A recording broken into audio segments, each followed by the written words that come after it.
Hello hi ಇವತ್ತಿನ vlog ಆಗಿರುತ್ತೆ. Morning ತಿಂಡಿಗೆ ನಿನ್ನೆ ಹೆಸರು ಕಾಳನ್ನ ನೆನೆಸಿ ಮೊಳಕೆ ಕಟ್ಟಲಿಕ್ಕೆ ಹಾಕಿದ್ದೆ. ಚೆನ್ನಾಗಿ ಮೊಳಕೆ ಬಂದಿದೆ. ಸೊ ಚಿಕನ್ ಸಾಂಬಾರು ಯಾವ ರೀತಿ ಮಾಡ್ತೀವೋ ಅದೇ ರೀತಿ ಈ ಮೊಳಕೆ ಕಟ್ಟಿ ಸಾಂಬಾರನ್ನು ಕೂಡ ನಾನು ಮಾಡ್ತೀನಿ. ಸ್ವಲ್ಪ ಚಕ್ಕೆ ಲವಂಗನ ಕಡಿಮೆ ಹಾಕ್ತೀನಿ.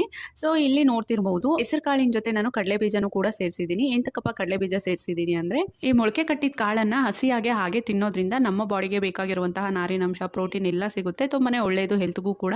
ಆಯುಷ್ಗೆ ಮತ್ತೆ ಲಕ್ಕಿಗೆ ಇಬ್ರಿಗೂ ಕೂಡ ಈ ಮೊಳಕೆ ಕಟ್ಟಿದ ಹೆಸರು ಕಾಳನ್ನ ತಿನ್ಲಿಕ್ಕೆ ಕೊಡ್ತೀನಿ. ಬರೀ ಹೆಸರು ಕಾಳೆ ಆದರೆ ಒಂದು ಸ್ವಲ್ಪ ಮೂಗು ಮುರಿತಾರೆ, ಅಂದರೆ ತಿನ್ನೋದಿಲ್ಲ. ಸೊ ಹಾಗಾಗಿ ಕಡಲೆ ಬೀಜನೂ ಕೂಡ ಸೇರಿಸಿ ಕೊಡೋದ್ರಿಂದ ಇಷ್ಟಪಟ್ಟು ತಿಂತಾರೆ. ಈ ಮೊಳಕೆ ಕಟ್ಟಿದ್ದ ಹೆಸರು ಕಾಳಿನ ಜೊತೆ ಕಡಲೆ ಬೀಜನೂ ಕೂಡ ಸೇರಿಸಿದ್ದೀನಲ್ವ, ಅದಕ್ಕೇನೆ ಗ್ರೇಟ್ ಮಾಡಿರುವಂತಹ ಸ್ವಲ್ಪ ಕ್ಯಾರೆಟು ಮತ್ತು ಸಾಲ್ಟು, ಮೆಣಸಿನ ಪುಡಿಯನ್ನು ಹಾಕಿ ಲೈಕ್ ಸಲಾಡ್ ರೀತಿ ಮಾಡಿ ಆಯುಷ್ಗೆ ಕೊಡ್ತೀನಿ. ಲಕ್ಕಿಗೆ ಮಾತ್ರ ಕಾಳನ್ನು ಸ್ವಲ್ಪ ಬೇಯಿಸಿ ಕೊಡ್ತೀನಿ. ಹಾಗೆ ಇವತ್ತು ಓಟ್ಸ್ ಸ್ಮೂತಿಯನ್ನು ಕೂಡ ಮಾಡ್ಕೊಂಡಿದ್ದೆ. ಓಟ್ಸು, ಆ್ಯಪಲ್ಲು, ಕಲ್ ಸಕ್ಕರೆ, ಅದ್ರ ಜೊತೆಗೆ ಚಿಯಾ ಸೀಡ್ಸು, ಈ 4 ಇಂಗ್ರೀಡಿಯೆಂಟ್ಸ್ನ ಹಾಕಿ ಓಟ್ಸ್ ಸ್ಮೂತಿಯನ್ನು ಮಾಡ್ಕೊಂಡಿದ್ದೆ. ತುಂಬಾನೇ ಚೆನ್ನಾಗಿತ್ತು. ಸೊ ಇದಿಷ್ಟು ಇವತ್ತಿನ ಮಿನಿ ಬ್ಲಾಗ್. ಎಲ್ಲರಿಗೂ ಕೂಡ ಥ್ಯಾಂಕ್ ಯು.